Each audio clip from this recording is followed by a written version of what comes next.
Hace 1200 años, un solitario misionero cruzó los espléndidos valles de Escocia.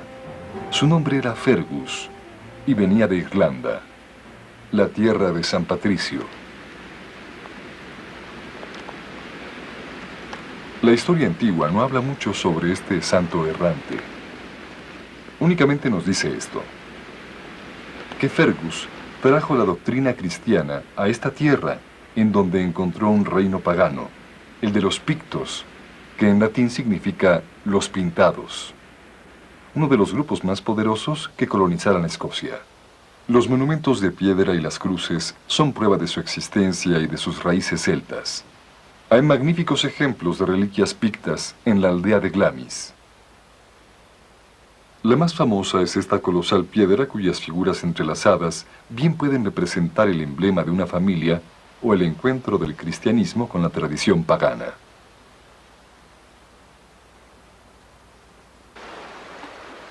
El viaje de Fergus terminó aquí, al borde del arroyo de Glamis, parte del fértil valle de Strathmore, una valiosa propiedad del reino picto, el año 710 de la era cristiana.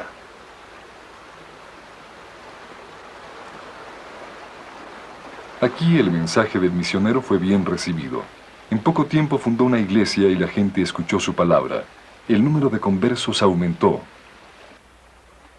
La leyenda cuenta que Fergus, quien sería canonizado, bautizó a muchos en la orilla del río. Este pozo lleva su nombre.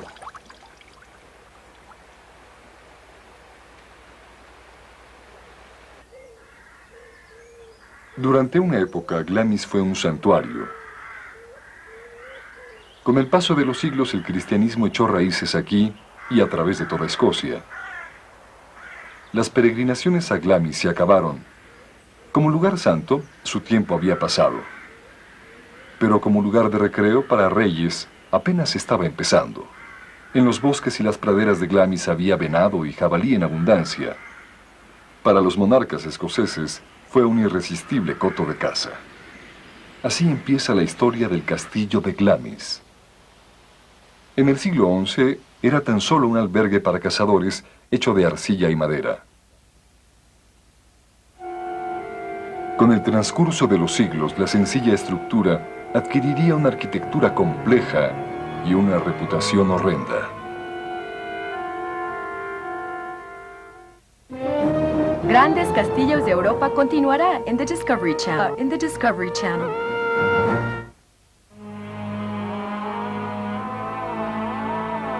Aquí William Shakespeare encontró los personajes y el escenario para un relato de ambición desmedida, la tragedia de Macbeth. El castillo resuena con la historia de Macbeth. La leyenda dice que su abuelo Malcolm, un rey escocés del siglo XI, fue asesinado aquí.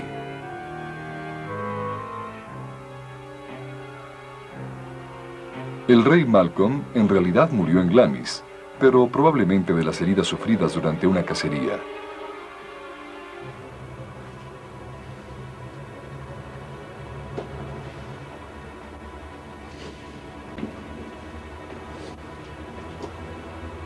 En la tragedia de Shakespeare, Macbeth mata a su primo hermano, el rey Duncan, para apoderarse de la corona escocesa.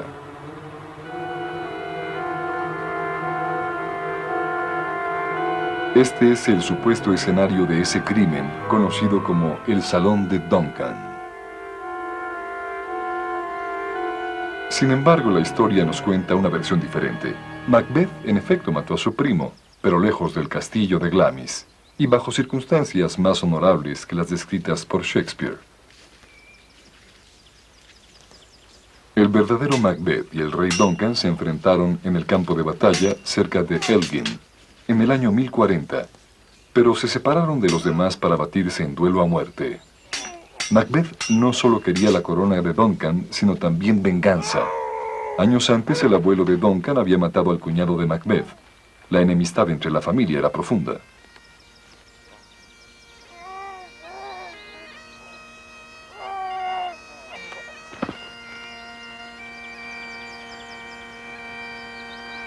Se hizo aún más profunda con la muerte de Duncan. Así era la época de una turbulenta y joven Escocia, donde ningún desaire entre familias nobles quedaba sin castigo. Las hostilidades entre los clanes perduraron por siglos. Después de asesinar a Duncan, Macbeth a su vez encontró la muerte a manos del hijo de Duncan en el año 1057. Macbeth yace sepultado aquí, en la isla de Iona, en un cementerio ricamente sembrado de monarcas escoceses. Comparte su última morada con el rey Roberto II. Fue Roberto quien puso el castillo de Glamis en manos privadas, al cederlo a Sir John Lyon en 1372.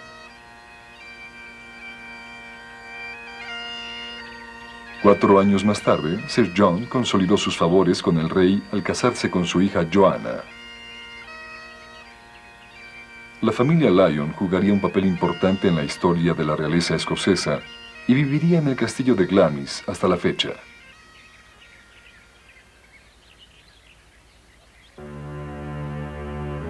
Durante un tiempo la vida fue generosa con la familia Lyon. Amasó gran riqueza y poder. Pero la tragedia pronto manchó los muros del castillo. Un fantasma fue el producto de esa tragedia, la Dama Gris, cuyo espíritu atormentado y el recuerdo de un horrendo suceso vagan por el castillo hasta el presente. Cuentan que la Dama Gris es el fantasma de Lady Glamis, quien murió en 1540. Fue brutalmente asesinada, víctima del odio acérrimo de un obsesionado rey escocés, Jacobo V. Jacobo era el último de los reyes católicos escoceses y líder en la lucha de independencia contra Inglaterra. Pero también era un alma solitaria y amargada. Con frecuencia Jacobo aliviaba su soledad escapando disfrazado a los bosques en busca de la compañía de gitanos y vagabundos.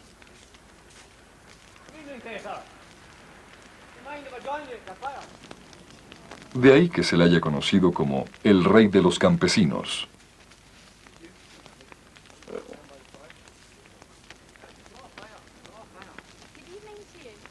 Entre sus súbditos más pobres, Jacobo encontró consuelo en los brazos de una mujer. Pero es difícil sentir compasión por el monarca en vista de su crueldad. Toda la violencia de su naturaleza vengativa cayó sobre el clan escocés de los Douglas, al que pertenecía su aborrecido padrastro. Tan profundo era el odio que Jacobo sentía por su padrastro, que juró exterminar a los Douglas de Escocia. El castillo en esa época estaba en manos de Lady Glamis, viuda del sexto Lord de Glamis. Su nombre de soltera era Janet Douglas, miembro del clan Douglas. Jacobo acusó a Lady Glamis de brujería y fue condenada a morir en la hoguera. Los escoceses estaban consternados por lo que acontecía con esta mujer tan admirada. Se cuenta que los que estaban presentes en la horrenda escena de su martirio bajaron la cabeza avergonzados. Para colmo de males, Jacobo se mudó al castillo de Glamis y se apoderó de todos sus bienes. El rey viviría aquí durante 4 años. Pero la extrema crueldad de Jacobo finalmente hostilizó a sus nobles y sus ejércitos. El resto de su reinado fue una crónica de fracasos. Sus contingentes se amotinaron y fue rotundamente derrotado al tratar de invadir Inglaterra. Poco después, Jacobo murió. En Glamis, su escudo de armas todavía reposa sobre la puerta principal. Después de la muerte de Jacobo, se tomaron medidas para enmendar las injusticias que acompañaron su reinado. En un acto póstumo, Lady Glamis fue declarada inocente de brujería y la propiedad de Glamis fue devuelta a la familia Lyon. Como toque final de reconciliación, la hija de Jacobo visitó el castillo de Glamis en 1562. Su nombre era María, reina de Escocia. La visita restableció la unión entre la familia Lyon y la monarquía escocesa, y María fortaleció la débil relación entre los nobles. Necesitaba su apoyo para mantener un equilibrio entre los protestantes fascistas y los católicos. Grandes Castillos de Europa continuará en The Discovery Channel. in the Discovery Channel. El nuevo aspecto de Glamis se debe en gran medida a los esfuerzos de Patricio, el tercer conde de Strathmore y Kinghorn, quien, continuando las obras que había iniciado su abuelo, embelleció el castillo con una arquitectura estilo siglo XVII e hizo numerosas ampliaciones. Pero Patricio también había heredado muchos problemas, un castillo muy deteriorado y una deuda de 400.000 libras. El padre de Patricio había despilfarrado la fortuna familiar financiando parte de las guerras de los obispos en Escocia.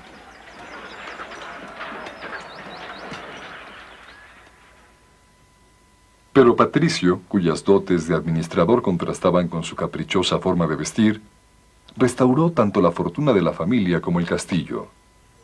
Aseguró sus finanzas, en parte adquiriendo capital o ganado. La cría de ganado era una idea revolucionaria en Glamis, pero resultó ser bastante lucrativa. Con el tiempo, estas reses financiaron la reconstrucción del castillo.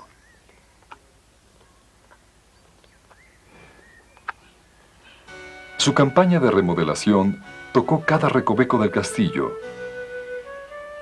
Entre sus numerosas ampliaciones y composturas, Patricio elevó la torre central a nuevas alturas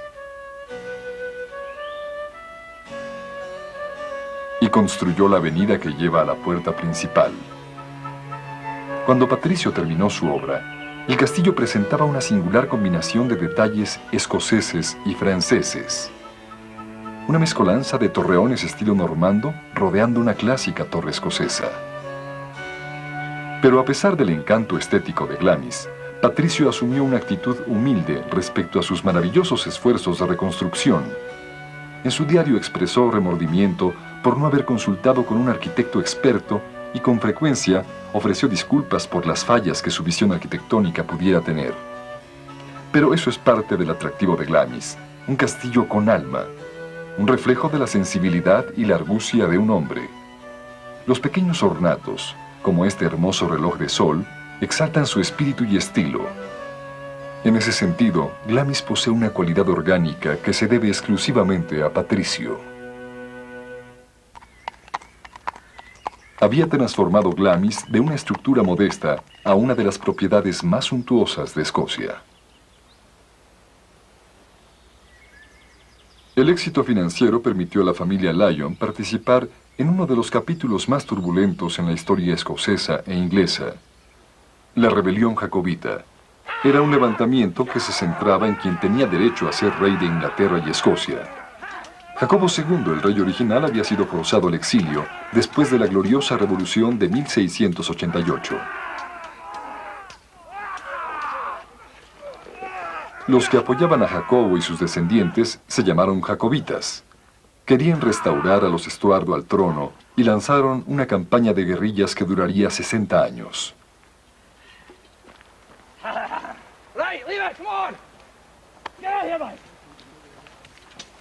La familia Lyon se unió a los jacobitas y pagó caro por ello. John, el quinto conde, fue muerto en batalla en 1715.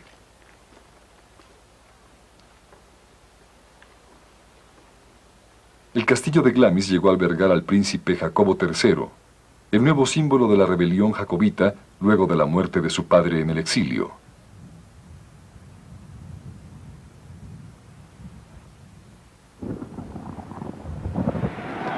Sin embargo, el movimiento jacobita finalmente fue reprimido en la batalla de Culloden en 1745. Su carácter político fue sustituido por un sentimiento inofensivo. Cualquier indicio de mala voluntad hacia Inglaterra pronto desapareció de Glamis, cuando un importante matrimonio estableció linajes entre la familia escocesa Lyon e Inglaterra. En 1767, John Lyon, noveno conde de Strathmore, se casó con una mujer inglesa de gran alcurnia, Mary Bowes. Sobre la chimenea de este salón, los cardos entrelazados de Escocia y las rosas de Inglaterra simbolizan la unión entre dos países y dos familias.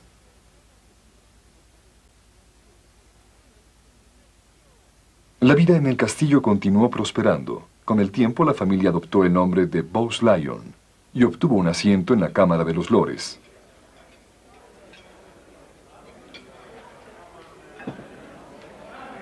En el mundo moderno, la familia Bowes-Lyon representó todo lo que era prominente y apropiado.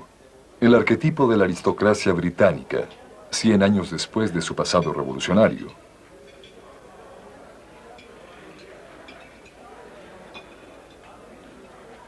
Pero la cumbre de su gloria llegaría en el siglo XX cuando un miembro de la familia añadiera la rama de la realeza inglesa.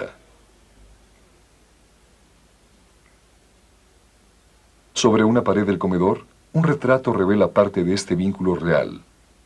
La dama sentada es la condesa Nina Cecilia Cavendish Bentinck, quien vino a vivir a Glamis después de casarse con el 14º conde de Strathmore. Un día llegaría a ser una abuela famosa. Su nieta, una reina de Inglaterra. La alcoba de la condesa, tal como estaba a principios de siglo. Esta era su cama con pabellón.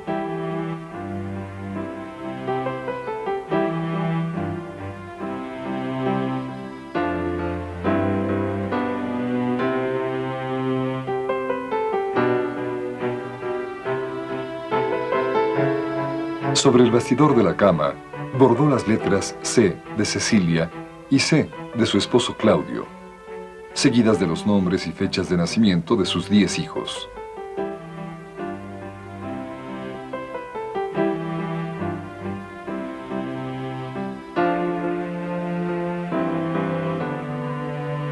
La menor, Isabel. ¿Qué fue de Isabel, esta adorable mujer de dulce mirada? Pues se casó, tuvo hijos y se convirtió en la reina madre. Glamis, de hecho, es el hogar de niña de la reina madre, este jardín italiano, su parque de juegos. En el salón de billar, entre espléndidos y raros tapices, la joven Isabel atendió a los soldados heridos durante la Primera Guerra Mundial. La habitación había sido acondicionada como un pabellón de hospital.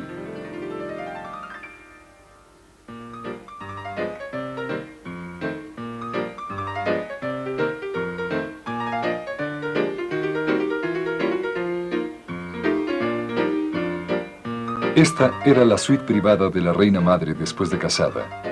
Y fue en esta parte del castillo donde dio a luz a la princesa Margarita, la primera vez en 300 años que un bebé de la familia real inglesa nacía en Escocia.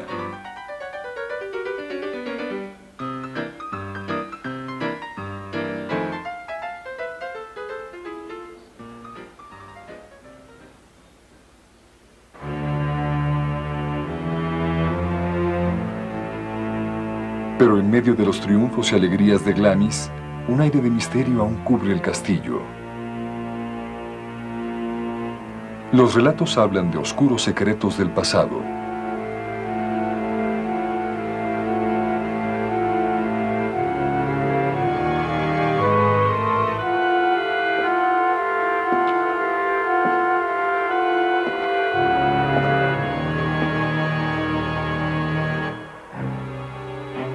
Muchos tienen su origen en una cámara secreta que yace en las entrañas de la cripta. Una leyenda cuenta que esta cámara es el hogar de un vampiro, el desafortunado producto de una maldición. El vampiro aparece periódicamente entre la familia durante unos cuantos siglos, requiriendo de un largo confinamiento detrás de este muro. Otra versión dice que un miembro de la familia, de dudosa reputación, juega a las cartas en la cámara durante el sabbat. Su compañero de juego, el demonio en persona. Ambos armaban tanto alboroto que la cámara finalmente fue entablada y sellada. El único indicio de la existencia de tal cámara, una ventana exterior cubierta y enrejada.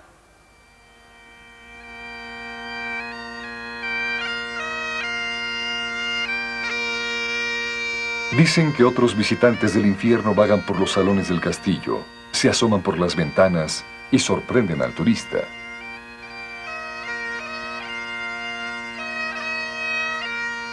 La ominosa atmósfera del castillo ha provocado inquietud en muchos huéspedes. Un notable visitante, Sir Walter Scott, escribió: «Cuando estuve en Glamis me sentí demasiado lejos de los vivos. y demasiado cerca de los muertos.